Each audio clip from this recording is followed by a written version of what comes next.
সৃষ্টি যত সবার মাঝে সুখের হাওয়া বয়ে যাক, সৃষ্টি যত সবার মাঝে সুখের হাওয়া বয়ে যাক। শোনো মানুষ ডাকছে তোমায় রমজানুল মোবারক, শোনো মানুষ ডাকছে তোমায় রমজানুল মোবারক। সেহেরিতে জাগার মাঝে মুমিন যে পায় কি শান্তি, তারাবিতে দূর করে দেয় সকল বিভেদ ভ্রান্তি। সেহেরিতে জাগার মাঝে মুমিন যে পায় কি শান্তি, তারাবিতে দূর করে দেয় সকল বিভেদ ভ্রান্তি। ইফতারিতে সুখ আনাবিল তাহার মাঝে নেই যে ফাঁক, ইফতারিতে সুখ আনাবিল তাহার মাঝে নেই যে ফাঁক। শোনো মানুষ ডাকছে তোমায় রমজানুল মোবারক, সৃষ্টি যত সবার মাঝে সুখের হাওয়া বয়ে যাক। শোনো মানুষ ডাকছে তোমায় রমজানুল মোবারক। রহমতে দেয় ভরে দেয় মাগফিরাতের দ্বার খোলা, পাপী যত হও গণত আছো যত পথ ভোলা। রহমতে দেয় ভরে দেয় মাগফিরাতের দ্বার খোলা, পাপী যত হও গণত আছো যত পথ ভোলা। আসলে ফিরে নাজাত পাবে আল্লাহ তাআলার শুনলে ডাক, আসলে ফিরে নাজাত পাবে আল্লাহ তাআলার শুনলে ডাক। শোনো মানুষ ডাকছে তোমায় রমজানুল মোবারক, সৃষ্টি যত সবার মাঝে সুখের হাওয়া বয়ে যাক, সৃষ্টি যত সবার মাঝে সুখের হাওয়া বয়ে যাক। শোনো মানুষ ডাকছে তোমায় রমজানুল মোবারক, শোনো মানুষ ডাকছে তোমায় রমজানুল মোবারক। বছর বছর এই যে সুযোগ আসে যে বারে বারে, গুনাহ রাশি মাফ করাতে ডাক দিয়ে যায় তোর দ্বারে। এই সুযোগ আর পাবি না রে জীবনটাকে করতে পাক, এই সুযোগ আর পাবি না রে জীবনটাকে করতে পাক। শোনো মানুষ ডাকছে তোমায় রমজানুল মোবারক, শোনো মানুষ ডাকছে তোমায় রমজানুল মোবারক, শোনো মানুষ ডাকছে তোমায় রমজানুল মোবারক। একটা মুত্তাকিকে আল্লাহ পাক একটা জান্নাতের পাশাপাশি আরেকটা জান্নাত বোনাস দান করবেন। আর তাকওয়া অর্জনের সবচাইতে সুন্দর সময় হলো রমজানুল করিম। এই রমজান করিমে যদি কেউ তাকওয়া অর্জন করতে চায়, এর চেয়ে বড় সুযোগ আর নাই। এই কারণে আল্লাহ পাক রমজানকে দিলেন বান্দা যেন লাআল্লাকুম তাত্তাকুন হতে পারে। রমজান মাস আসলে কতটুকু তাকওয়াবান একজন মানুষ হয়। কেউ যদি চায় রমজানে সবাই ঘুমাইতেছে ঘরের মধ্যে, রান্নাঘরে যে ভাতটা দিয়া ডাউল দিয়া পেঁয়াজ দিয়া মাখায় দিয়া মরিচ দিয়া সুন্দর করে ভাত খাবে, চাইলে পারে কি পারে না? পারে। কেউ কি দেখবে না? এরপরেও কি খায় কি না? খায় না। খায় তো খায় না। রোজা রাখার পরে কোনো ইমানদার সে জিন্দেগিতেও খাবে না। এমনকি যদি ভুল ক্রমে গলার মধ্যে পানিও যায়, তারপরে হুজুরের কাছে ফতোয়া নিতে যায়, হুজুর রোজা কি আছে কি? অথচ সারা বছর কিন্তু এরকম তাকওয়া তার থাকে না। সারা বছর ঘুষ খাচ্ছে, মনেও করে না যে আল্লাহ দেখতেছে। সুদের কারবারি করতেছে, এটা মাথায় আসে না যে আল্লাহ দেখতেছে। কিন্তু রমজানে যখন রোজা রাখে তখন গোপনে খাবার সুযোগ থাকার পরেও সে রোজা রাখা অবস্থায় খায় না। কেউ যদি বেটা গোপনে একটু পানি খা, কে দেখবে? সে কে দেখবে? আল্লাহ দেখে না। অথচ অন্য সময় কিন্তু সেই চিন্তা করে না। রমজান আসলে সেই চিন্তা করতেছে। খায় না তো খায় না। এমনকি ভুলে পানি যদি খেয়েও ফেলে তবুও সন্দেহ থেকে হারে কি জানি কি হয়ে গেল। তার মানে রমজানটা তাকওয়ার পরিপূর্ণ একটা মাস। এই সময়টাই বান্দা পরিপূর্ণ মুত্তাকি হতে পারে। এই কারণে রাসূল বলেন, কেন মুত্তাকি হতে পারে? কারণ শয়তান বন্ধ থাকে। আল্লাহর নবী বলেন, ফুতিহাত আবওয়াবুর রাহমা অগুল্লিকাত আবওয়াবুল জাহিম। আল্লাহ পাক রহমতের দরজা খুলে দেয়, জাহান্নামের দরজা বন্ধ করে দেয়। অসুলসিলাতিশ শায়াতিন, শয়তানকে আল্লাহ পাক শিকল দিয়া বেঁধে দেয়। এখন বলবেন রমজানেও তো অনেক শয়তানি করে, আছে না নাই? রমজানেও দেখবেন আমাদের দেশের ব্যবসায়ীরা 30 টাকার পণ্য 60 টাকায় নিয়ে ধান্দাবাজি করা শুরু করে। অথচ অন্যান্য দেশগুলোতে রমজানে মুসলমানকে সহযোগিতা করে। একমাত্র বাংলাদেশ যেই দেশে রমজান আসলে কেমনে মুসলমানদেরকে ধান্দাবাজি করে ঠকানো যায় এই চিন্তা করে। যার কারণে পেঁয়াজের দাম যদি 200 টাকা হয়, ওটার দাম না 250 থেকে 300 টাকা। বেগুনি একটা, সারা বছর যেই বেগুনির দাম ছিল 5 টাকা থেকে 10 টাকা পিস, ওই বেগুনি রমজান মাসে হয় 15 থেকে 20 টাকা পিস। তাও একটা বেগুন দিয়া বানাবে 50 পিস বেগুনি।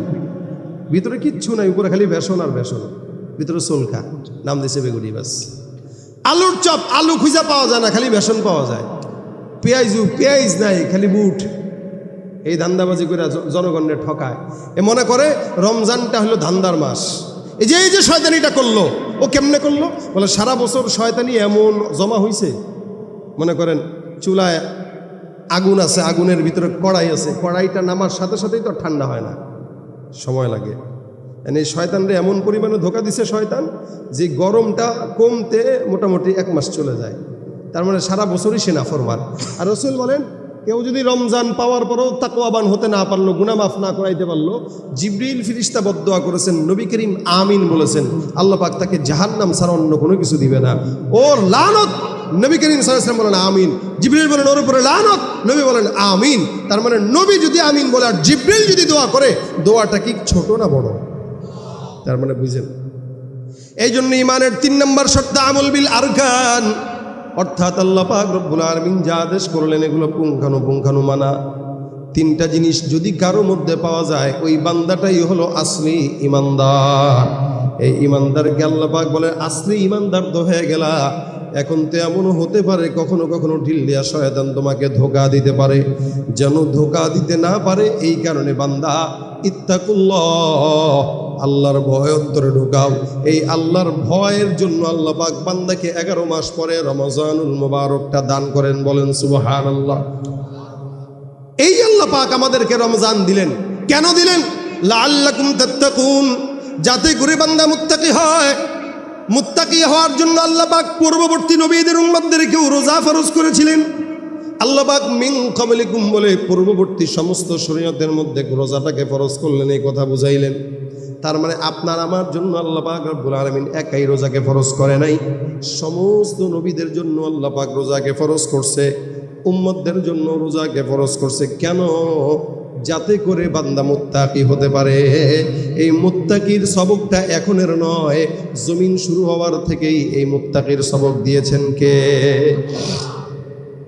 আল্লাহ পাক রব্বুল আলামিনের পয়গম্বরের সাহাবী ওমর উবাই ইবনে কাবকে ডাক দিয়া বলেন, উবাই ইবনে কাব বলো তো তাকওয়া কি জিনিস? উবাই ইবনে কাব ডাক দিয়া বলেন, তাকওয়া কি জিনিস? আপনি কি কোনোদিন কাঁটাযুক্ত পথে হেঁটেছেন কিনা?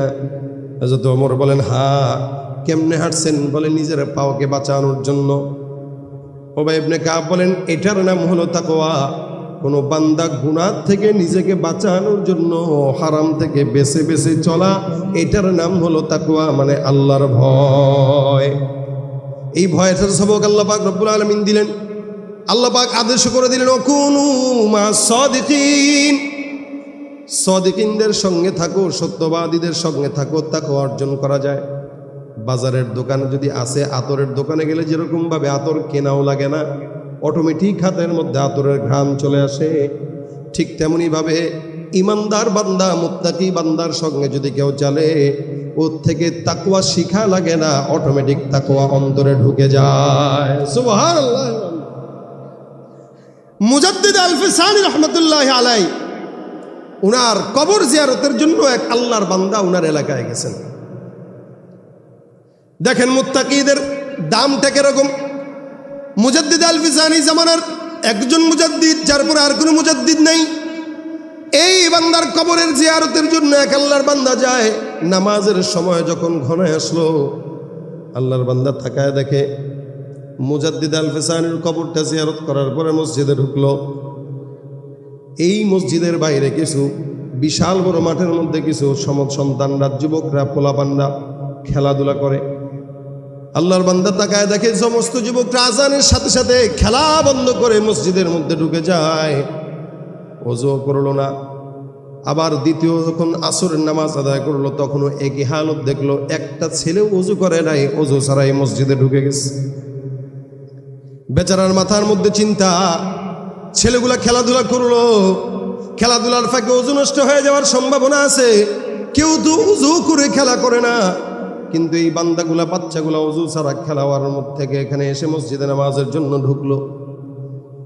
বান্দা এবার ডাক দিয়া কয়ে, যা বাবা, ওরা তোমরা যে ওযু ছাড়া খেলার মধ্যে ঢুকে খেলার থেকে মসজিদে ঢুকলা, তোমরা ওযু করলো না কেন? এলাকার যুবকরা ওই বান্দাকে জবাব দেয়া বলতেছেন, ভাই গো, আপনি মনে করছেন আমরা কি সাধারণ কোনো এলাকার মানুষ? বলে না, এই যে পার্শ্ববর্তী জায়গায় মসজিদের পাশেই মুজাদ্দিদ আল ফেসানি ঘুমায়, এই জায়গাটায় যিনি ঘুমাইতেছেন উনি সাধারণ কোনো বান্দা না, জমানার সবচাইতে বড় মুত্তাকি বান্দা। আমরা মুজাদ্দিদ আল ফেসানির এলাকার মানুষ, সুতরাং আমরা নামাজের সময় শুধু ওযু করা এটাই শিখি নাই, ওনার থেকে আমরা শিখছি 24টা ঘন্টা ইমানদার যেন ওযুর হালতে থাকে। যদি কোনো বান্দা 24 ঘন্টা ওযুর হালতে থাকে, আল্লাহর ফেরেশতারা রহমতের দোয়া করে মরার সাথে সাথেই জান্নাত নসিব হয়ে যায়। যদিও আপনি দেখেছেন আমরা খেলার মধ্যে ছিলাম, কিন্তু আমরা খেলার মধ্যে থাকা অবস্থাতে আমরা ওযু অবস্থায় ছিলাম। সুবহানাল্লাহ। এর জন্য ওযু করি না, কারণ আমরা আমাদের এই বুজুর্গ মুত্তাকি মুজাদ্দিদ আল ফেসানির থেকে শিখেছি 24টা ঘন্টা ইমানদার তার ওযুর হালতে থাকবে। সুবহানাল্লাহ। একটা মুত্তাকির এলাকার মানুষ হওয়ার কারণেও এলাকার অন্যান্য মানুষগুলোও মুত্তাকি হয়ে যায়। এই জন্য বাসায় যদি থাকেন, আশেপাশে এমন বাসায় দেখে থাকবেন যে এই বাসার মানুষগুলো মুত্তাকি। ভাড়া যদি থাকেন দেখবেন এলাকার মধ্যে এই বাসার মধ্যে মুত্তাকি আছে কিনা, নাকি সমস্ত সবগুলো শয়তান। যদি বেনামাজি থাকে, বেনামাজির পাশে বসবাস করবেন না।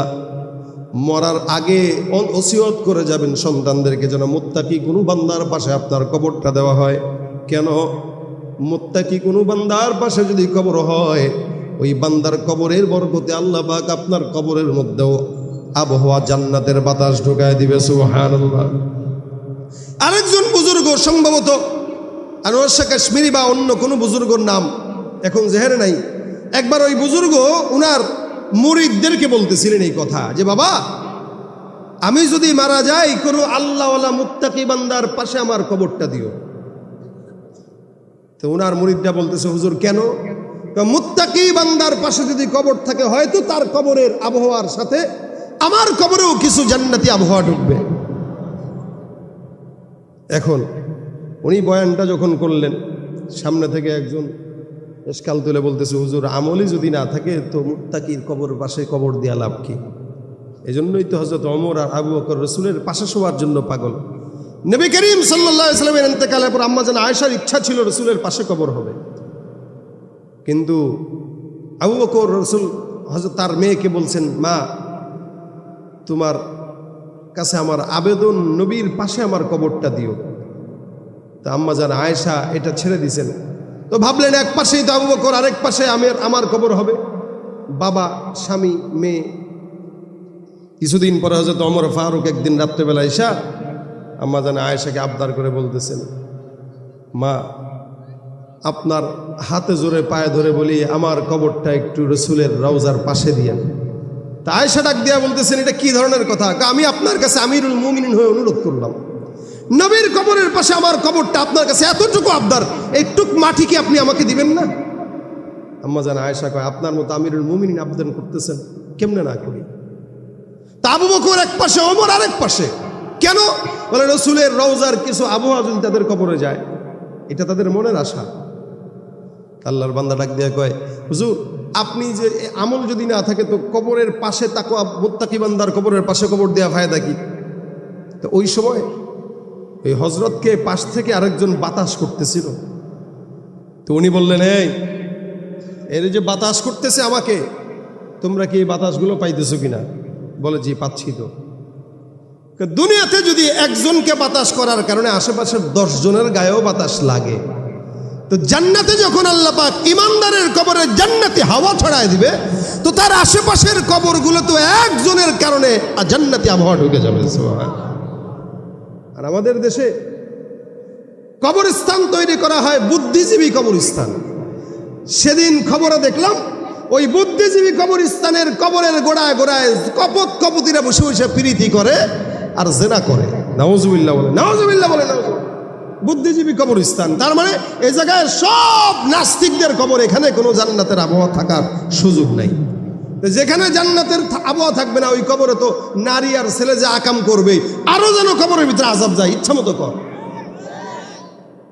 নামই দিছে শহীদ বুদ্ধিজীবী কবরস্থান, নামই দিছে এটা। মানে এই জায়গায় কোনো ইমানদার থাকবে না, সব বেঈমানগুলা মরবে। টাকওয়ালাগুলা যেগুলা এই যে ইসলাম নিয়ে শিক্ষানীতির ভিতরে যেগুলা ট্রান্সজেন্ডার ঢুকাই দিতেছে, এদের কবর ওখানে হোক। যারা এদেশের থেকে ইসলাম মিটাই দিতে চায়, তাদের কবর ওখানে হোক, আমাদের আফসোস নাই। কিন্তু আপনি যদি ইমানদার হন, আপনার কবরটা যেন উজানির কারি ইব্রাহিম রহমতুল্লাহর পাশে হয়, এই ওসিয়ত করে যাবেন। আপনার কবরটা যেন কোন বুজুর্গ দ্বীনের কবরের পাশে হয়, ওসিয়ত করে যাবেন। কোন মসজিদের পাশে যেন হয়, তাকওয়াওয়ালা মানুষের পাশে যেন হয়, ওসিয়ত করবেন, যাতে করে তার কবরের আবহাওয়ার সাথে সাথে আপনার কবরেও কিছু ঢুকে। এটা মুত্তাকিদের সম্মান। এই জন্য আল্লাহ পাক রব্বুল আলামিন মুত্তাকিদের দাম বানায় দিয়েছেন। যারা মুত্তাকি অর্জন করবে, তাকওয়া অর্জন করবে, আল্লাহ পাক বলেন ওয়ালিমান খাফা মাকামা রাব্বিহি জান্নাতান। প্রত্যেকটা বান্দার জন্য আল্লাহ পাক একটা করে জান্নাত বরাদ্দ রাখছেন। আবু জাহেলের জন্য একটা জান্নাত ছিল, আবু লাহাবের জন্য একটা জান্নাত ছিল, আপনার আমার জন্য একটা জান্নাত আছে কিনা? নাই, আছে। কিন্তু আবু জাহেল তো জান্নাত পাবে না, আবু লাহাব তো জান্নাত পাবে না। এই মুসলমান অসংখ্য ইহুদি নাসারা যারা আছে, এগুলো একটাও জান্নাত পাবে না। কিন্তু তাদের জান্নাত কোথায় যাবে? আল্লাহ বলেন যেই সমস্ত ইমানদার নেক কাজ আমলের কারণে জান্নাতে যাবে, একটা জান্নাত পাবে।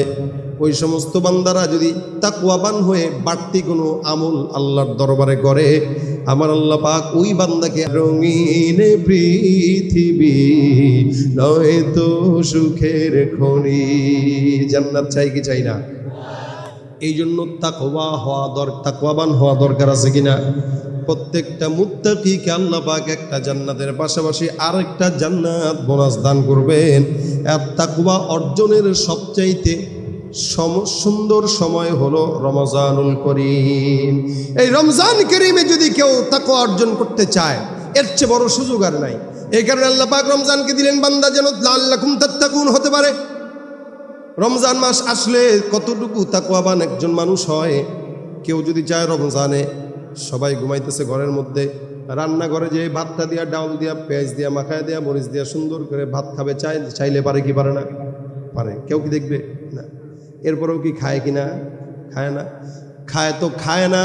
রোজা রাখার পরে কোনো ইমানদার সে জিন্দগিতেও খাবে না। এমনকি যদি ভুল ক্রমে গলার মধ্যে পানিও যায়, তারপরে হুজুরের কাছে ফতোয়া নিতে যায়, হুজুর রোজা কি আছে কি? অথচ সারা বছর কিন্তু এরকম তাকওয়া তার থাকে না। সারা বছর ঘুষ খাচ্ছে, মনেও করে না যে আল্লাহ দেখতেছে। সুদের কারবারি করতেছে, এটা মাথায় আসে না যে আল্লাহ দেখতেছে। কিন্তু রমজানে যখন রোজা রাখে, তখন গোপনে খাবার সুযোগ থাকার পরেও সে রোজা রাখা অবস্থায় খায় না। কেউ যদি কয় বেটা দুধ গোপনে একটু পানি খা, কে দেখবে? সে কে দেখবে? আল্লাহ দেখে না? অথচ অন্য সময় কিন্তু সেই চিন্তা করে না। কিন্তু রমজান আসলে সেই চিন্তা করতেছে। খায় না তো খায় না। এমনকি ভুলে পানি যদি খেয়েও ফেলে, তবুও সন্দেহ থেকে হারে কি জানি কি হয়ে গেল। তার মানে রমজানটা তাকওয়ার পরিপূর্ণ একটা মাস। এই সময়টাই বান্দা পরিপূর্ণ মুত্তাকি হতে পারে। এই কারণে রাসূল বলেন, কেন মুত্তাকি হতে পারে? কারণ শয়তান বন্ধ থাকে। আল্লাহর নবী বলেন ফুতিহাত আবওয়াবুর রাহমা অগুল্লিকাত আবওয়াবুল জাহিম।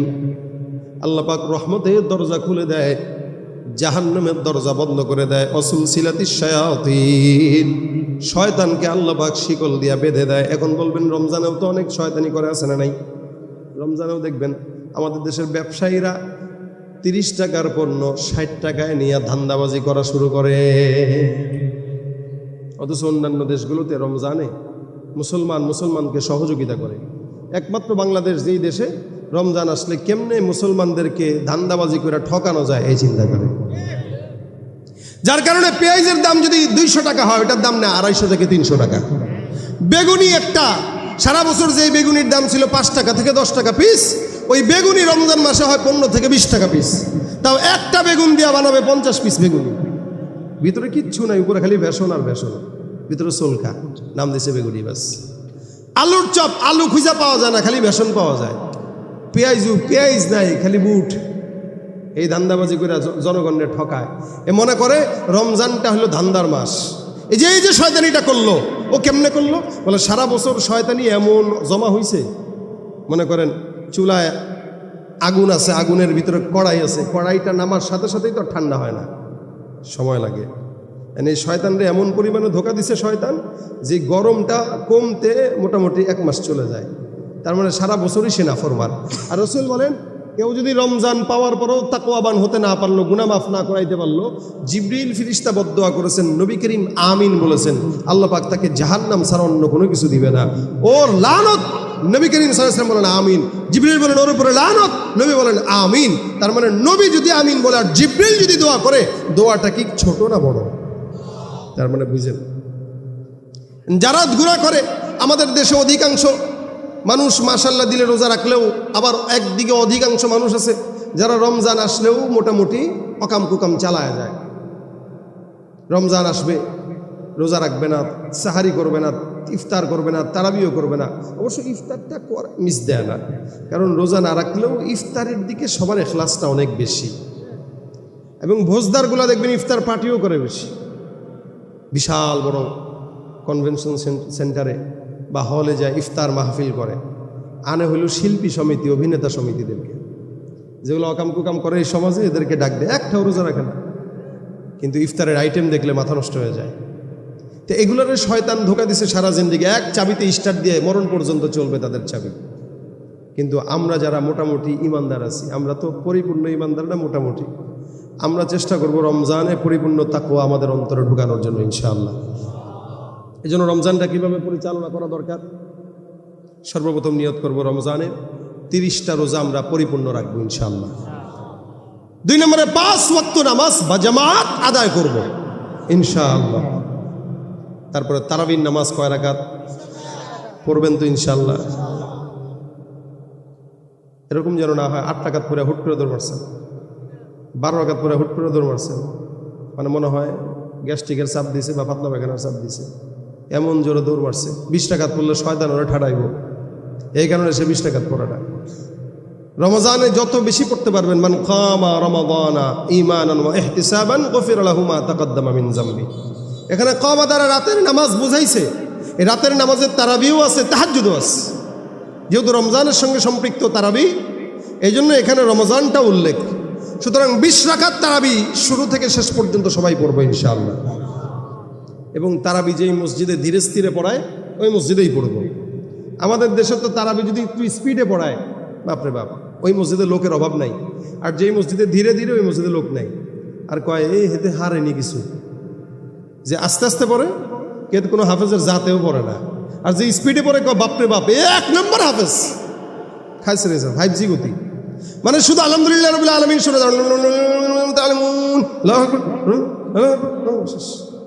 এইভাবেই পড়তেছেন মানুষ, তারাবির নামাজটা নষ্ট করতেছেন।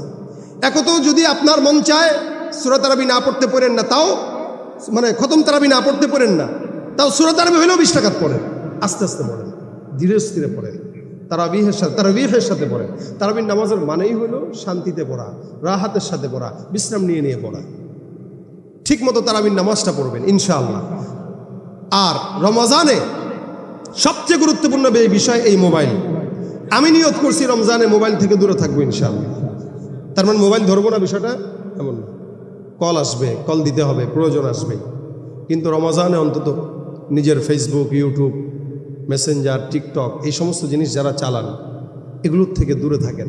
কেন? রোজা রাখা অবস্থায়ও যদি আমরা এই মোবাইলের মাধ্যমে গুনাহগুলা করি, তো আমাদের এই রোজা রাখা আর না রাখার সমান। রোজাও রাখলেন, কোনো একটা ভিডিও দেখতে যাবেন, দেখবেন অটোমেটিক অ্যাড চলে আসতেছে। একসময় ফেসবুক, ইউটিউব মনিটাইজ দেওয়ার পরে অ্যাড চালু করতো, আর এখন মনিটাইজ দেওয়া লাগে না, অটোমেটিক অ্যাড আসে। এখন মেসেঞ্জারেও কি বলে, হোয়াটসঅ্যাপে ঢুকবেন বা ইমোতে ঢুকবেন, যে কোনো জায়গায় ঢুকতে গেলে অ্যাড আসে। একটা অ্যাপসে ঢুকবেন, কোরআনে কারিমের অ্যাপস, ওইটার ভিতরেও অ্যাড ঢুকায় দিচ্ছে তারা। তার মানে গুনাহ থেকে আপনাকে বাঁচতে তারা দিবে না যেহেতু, সুতরাং গুনাহের আসবাবকে পকেটে রাখারও দরকার নেই। রমজান আসছে তো উঠায় রাখেন, বাটন সেট চালান। সারাদিন রোজা রাখার পরে দেখবেন মোবাইল থেকে যদি দূরে থাকেন, দিলের মধ্যে যে প্রশান্তি পাবেন, এই প্রশান্তি অন্য কোনো জিনিসে পাবেন না। আপনি সারাদিন দেখেন তো, কতদিন আমরা 24 ঘন্টায় কতবার মোবাইল ধরি।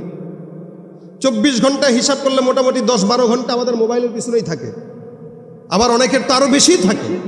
এমনকি অনেকেই আছে 24 ঘন্টার ভিতরে 20 ঘন্টাই মোবাইলের পিছনে সময় দেয়। ওরা একটা বই নিয়ে বসায় দিবেন, দেখবেন 5 মিনিট পড়ার পরে ঘুমায় যাবে। মোবাইল দিয়ে বসাবেন, ঘন্টার পর ঘন্টা তার ঘুম আসবে না। এই জন্য রমজানটায় অন্তত এই টাচ মোবাইল থেকে, অ্যান্ড্রয়েড সেট থেকে যেন আমাদের নিজেদেরকে হেফাজত করতে পারি। রাজি আছেন ইনশাআল্লাহ? এই মোবাইল থেকে দূরে থাকবেন, অন্তর শান্তি থাকবে, দিল পরিষ্কার থাকবে, গুনাহমুক্ত জিন্দেগি পাবেন। আরেকটা কি, রমজান কোরআনের মাস, বেশি বেশি কোরআন তেলাওয়াত করা। অনেক বুজুর্গানে দিনরা যারা ছিলেন রমজানে শুধুমাত্র কোরআন তেলাওয়াতের দিকেই মনোযোগ দিতেন, আর কিচ্ছু করতেন না। কেন? কোরআনের মাসের কারণে রমজান সম্মানিত। এই মাস সম্মানিত বলে কোরআন এই মাসে নাজিল হয়েছে। সুতরাং এই মাসে কোরআন ছাড়া অন্য কোনো কিছু না। প্রত্যেক দিন যদি 3 পারা করে তেলাওয়াত করেন, 30 দিনে 3 খতম হয়ে যাবে। আর প্রতিদিন 3 পারা তেলাওয়াত করা ব্যাপার না। সকালবেলা তাহাজ্জুদের সময় উঠে আধা পারা পড়লেন, আবার দুপুরে আধা পারা পড়লেন, আসরের আগে পরে পড়লেন 1 পারা, আবার রাত্রে মাগরিবের পরে এশার আগে শোয়ার সময় তাহাজ্জুদের সময় 1 পারা, মানে 3 পারা খুব ইজি পড়া যায়। আর যারা কোরআন পড়তে পারেন কম, এরা অন্তত 1 পারা করে পড়েন। প্রতিদিন 1 পারা করে পড়লেও মাসে একটা খতম তো অন্তত হয়। আপনি একটা খতম দিবেন ইখলাসের নিয়তে, 70 থেকে 700 গুণ সওয়াব হয়ে যাবে।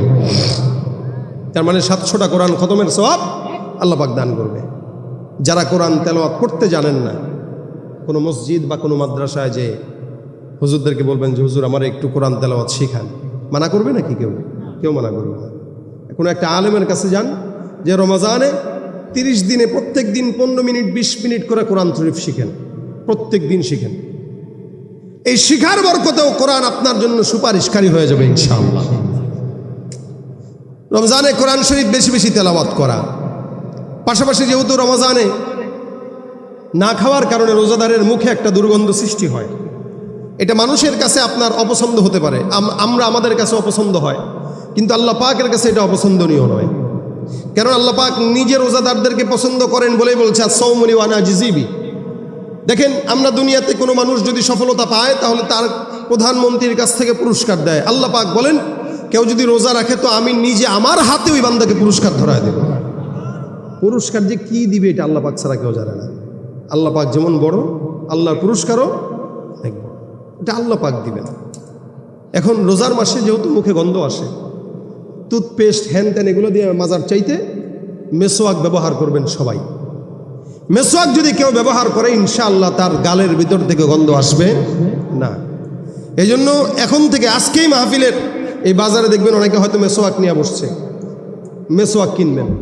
প্রত্যেকেই আজানের বিরুদ্ধে হইলে একটা করে মেসোয়াক কিনবেন। রমজানটাকে মেসোয়াকময় রমজান বানাবেন, সওয়াব দ্বিগুণ হবে। কারণ মেসোয়াক করে যদি ইবাদত হয়, ইবাদতে আলাদা সওয়াব আছে।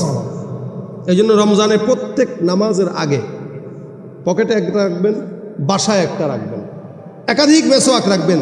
যেখানেই যান না কেন নামাজের আগে 2টা ঘষা দিয়ে তারপরে ওযু করে নামাজটা পড়বেন। আল্লাহ পাক রব্বুল আলামিন এই মেসোয়াকের কারণে মুখের দুর্গন্ধও দূর করবে, মেসোয়াকের আলাদা ফজিলত দিবেন। রমজান মাসে তো ফজিলত আরও বেশিও হবে, রাসূলের সুন্নত আদায় হয়ে যাবে। কারণ নবী করিম বলেন আমার কাছে জিবরিল আসছে আর মেসোয়াকের কথা বলে নাই, এরকম হয় নাই।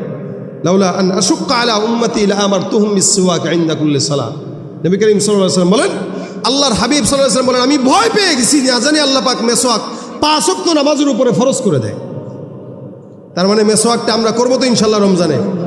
অনেক কথাগুলোই বললাম, এখানে অনেকগুলো কথা বললাম, এগুলো সবই মানবেন ইনশাআল্লাহ। এগুলো সবই রমজানে সম্ভব। 5 ওয়াক্ত নামাজ জামাতে পড়া আমি চেষ্টা করবো ইনশাআল্লাহ। তেলাওয়াত বেশি বেশি করা এবং সাহারি করা। অনেকে আছেন শেষ রাতে খায় না, তারাবির পরে পেট ভরে খায়, একটা ঘুম দেয়, আমি তো সেহরি খাই না, সেইটাকে অনেক বড় কিছু মনে করে। কিন্তু রাসূল সাল্লাল্লাহু আলাইহি ওয়াসাল্লামের সুন্নাহ হলো সেহরি খাওয়া। সেহরি খাবেন, একটা খেজুর হোক, একটু পানি হোক, সেহরি খাবেন। ইফতারের আগে দোয়া করবেন, তারাবির নামাজ পড়বেন, বেশি তেলাওয়াত করবেন, মেসওয়াক করবেন। এই ছোট থেকে ছোট ইবাদত, এবং প্রত্যেক দিন কমাস কম 10 টাকা করে দান করবেন। রাজি আছেন? রমজানে 1 টাকা দান করবেন, 700 টাকার সওয়াব। বেশি বেশি রমজানে দান করবেন, প্রত্যেক দিন কমাস কম 10 টাকা, প্রত্যেক দিন 10 টাকা, প্রত্যেক দিন 10 টাকা। পারলে কোনো ইমানদারদেরকে ইফতারি করাবেন। এই যা পছন্দ হয় আপনার, এই সবগুলো কথা যদি আপনারা সবাই মানতে পারেন ইনশাআল্লাহ, আজকের এই মাহফিল থেকে আমরা সবাই যদি নিয়ত করতে পারি তো রমজানে ইনশাআল্লাহ আমরা মুত্তাকি আল্লাহ পাক হওয়ার জন্য যে আদেশ করেছেন, আশা করা যায় আল্লাহর কাছে মুত্তাকি হিসেবে আমরা উঠতে পারবো ইনশাআল্লাহ। আল্লাহ পাক যেন আমাদের সকলকে তৌফিক দান করে, বলেন আমিন। যা কথা বললাম শুনলাম, এই রমজানের পবিত্রতা বজায় রাখার তৌফিক দান করে, বলেন আমিন। সৃষ্টি যত সবার মাঝে সুখের হাওয়া বয়ে যাক, সৃষ্টি যত সবার মাঝে সুখের হাওয়া বয়ে যাক। শোনো মানুষ ডাকছে তোমায় রমজানুল মোবারক, শোনো মানুষ ডাকছে তোমায় রমজানুল মোবারক। সেহেরিতে জাগার মাঝে মুমিন যে পায় কি শান্তি, তারাবিতে দূর করে দেয় সকল বিভেদ ভ্রান্তি। সেহেরিতে জাগার মাঝে মুমিন যে পায় কি শান্তি, তারাবিতে দূর করে দেয় সকল বিভেদ ভ্রান্তি। ইফতারিতে সুখ আনাবিল তাহার মাঝে নেই যে ফাঁক, ইফতারিতে সুখ আনাবিল তাহার মাঝে নেই যে ফাঁক। শোনো মানুষ ডাকছে তোমায় রমজানুল মোবারক, সৃষ্টি যত সবার মাঝে সুখের হাওয়া বয়ে যাক। শোনো মানুষ ডাকছে তোমায় রমজানুল মোবারক। রহমতে দেয় ভরে দেয় মাগফিরাতের দ্বার খোলা, পাপী যত হও গণত আছো যত পথ ভোলা। রহমতে দেয় ভরে দেয় মাগফিরাতের দ্বার খোলা, পাপী যত হও গণত আছো যত পথ ভোলা। আসলে ফিরে নাজাত পাবে আল্লাহ তাআলার শুনলে ডাক, আসলে ফিরে নাজাত পাবে আল্লাহ তাআলার শুনলে ডাক। শোনো মানুষ ডাকছে তোমায় রমজানুল মোবারক, সৃষ্টি যত সবার মাঝে সুখের হাওয়া বয়ে যাক, সৃষ্টি যত সবার মাঝে সুখের হাওয়া বয়ে যাক। শোনো মানুষ ডাকছে তোমায় রমজানুল মোবারক, শোনো মানুষ ডাকছে তোমায় রমজানুল মোবারক। বছর বছর এই যে সুযোগ আসে যে বারে বারে, গুনাহ রাশি মাফ করাতে ডাক দিয়ে যায় তোর দ্বারে। এই সুযোগ আর পাবি না রে জীবনটাকে করতে পাক, এই সুযোগ আর পাবি না রে জীবনটাকে করতে পাক। শোনো মানুষ ডাকছে তোমায় রমজানুল মোবারক, শোনো মানুষ ডাকছে তোমায় রমজানুল মোবারক। শোনো মানুষ